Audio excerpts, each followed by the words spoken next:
നമസ്കാരം. നമ്മളിന്ന് ആയുർരേഖയെക്കുറിച്ചിട്ടുള്ള കാര്യങ്ങളാണ് ഇവിടെ വിശദീകരിക്കുന്നത്. അല്ലെങ്കിൽ ആയുർരേഖയിൽ ഉണ്ടാകുന്ന മാറ്റങ്ങളെക്കുറിച്ചിട്ടാണ്. അല്ലെങ്കിൽ ലൈഫ് ലൈൻ. ഇപ്പോൾ ആയുർരേഖയിൽ നമുക്ക് വന്നു കഴിഞ്ഞാൽ പല രീതിയിലുള്ള മാറ്റങ്ങളും നമ്മുടെ ആയുർരേഖയിൽ ഉണ്ടാകുന്നു. അതനുസരിച്ച് ജീവിതത്തിൽ ഓരോ വ്യക്തികൾക്കും എന്ത് ചെയ്യുന്നു, വ്യത്യാസമുണ്ടാകുന്നു. ഇപ്പോൾ ഒരാളുടെ കയ്യിലുള്ള രേഖ പോലെ അല്ലായിരിക്കും മറ്റൊരാളുടെ കയ്യിലുള്ള ആയുർരേഖയെന്ന് മനസ്സിലാക്കാം. അപ്പോൾ നമുക്ക് ആയുർരേഖ എന്ന് പറയുന്ന ടോപ്പിക്കിലേക്ക് കടക്കാം.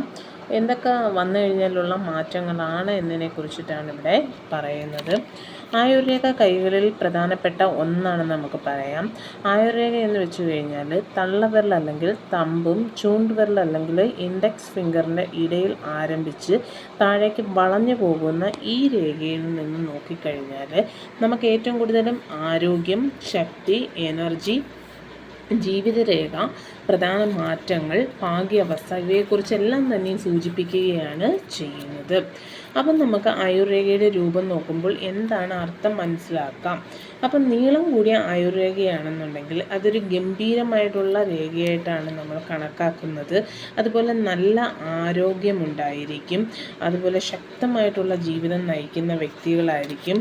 സ്ഥിരതയും ആത്മവിശ്വാസമുള്ള വ്യക്തികളിലായിരിക്കും ആയുർരേഖ നല്ല എന്ത് ചെയ്യുന്നത്, നീളത്തോടു കൂടി പോകുന്നത്. പിന്നെ ആയുർരേഖ ചെറിയ മങ്ങിയ രേഖകളാണെങ്കിൽ ഏറ്റവും കൂടുതലും എനർജി കുറവും പലപ്പോഴും ക്ഷീണം അനുഭവപ്പെടാം. ജീവിതത്തിൽ കൂടുതൽ റെസ്റ്റ് ആവശ്യമായിട്ടുള്ളവർക്കാണെന്ന് പറയാൻ സാധിക്കുന്നു. അടുത്തതെന്ന് വെച്ച് കഴിഞ്ഞാൽ ബ്രേക്ക് അല്ലെങ്കിൽ വെട്ടുള്ള രേഖകളാണെന്നുണ്ടെങ്കിൽ ജീവിതത്തിൽ വലിയ മാറ്റങ്ങൾ ഉണ്ടാകുന്നു. ഹെൽത്ത് ഇഷ്യൂസ് ഉണ്ടാകുന്നു, സ്ഥലം മാറ്റം ഉണ്ടാകുന്നു, കരിയർ ചേഞ്ചസ് ഉണ്ടാകുന്നു. ഏതൊക്കെ പ്രശ്നങ്ങൾ വന്നു കഴിഞ്ഞാലും ഇതിനെല്ലാം റിക്കവർ ചെയ്ത് എടുക്കാനുള്ള എല്ലാ ദൃഢതയും മനുഷ്യരിലുണ്ടെന്ന് നമുക്ക് പറയാൻ സാധിക്കുന്നു. അടുത്തതെന്ന് വെച്ച് കഴിഞ്ഞാൽ ശാഖകൾ അല്ലെങ്കിൽ ബ്രാഞ്ചസ് ആണ്. മേലോട്ട് പോകുന്ന ബ്രാഞ്ചസ് ആണെന്നുണ്ടെങ്കിൽ ഓരോ വ്യക്തികളിലും നമുക്ക് വളർച്ചയും വിജയവും കൈവരിക്കുന്നു. താഴോട്ട് പോകുന്ന ബ്രാഞ്ചസ് ആണ് നമ്മുടെ ഹസ്തരേഖയിലുണ്ടെങ്കിൽ ഏറ്റവും കൂടുതലും ചലഞ്ചസും ലോസും നഷ്ടങ്ങളൊക്കെ ഉണ്ടാകാൻ ഏറ്റവും കൂടുതലും ചാൻസ് ആണെന്ന് പറയുന്നു. അതുപോലെ തന്നെ വളഞ്ഞ് ഡീപ്പായിട്ടുള്ള ആയുർരേഖയാണ് ഉള്ളത് എന്നുണ്ടെങ്കിൽ ആ വ്യക്തി എപ്പോഴും എനർജറ്റിക് ആയിട്ടുള്ള വ്യക്തിയായിരിക്കും.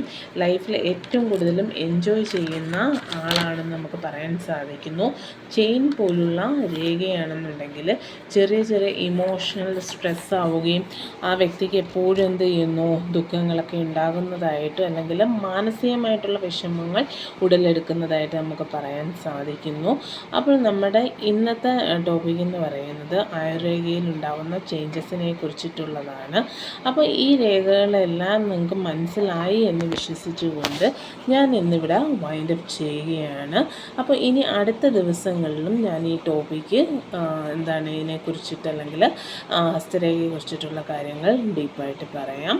അപ്പോൾ ഓക്കെ, ബൈ ബൈ.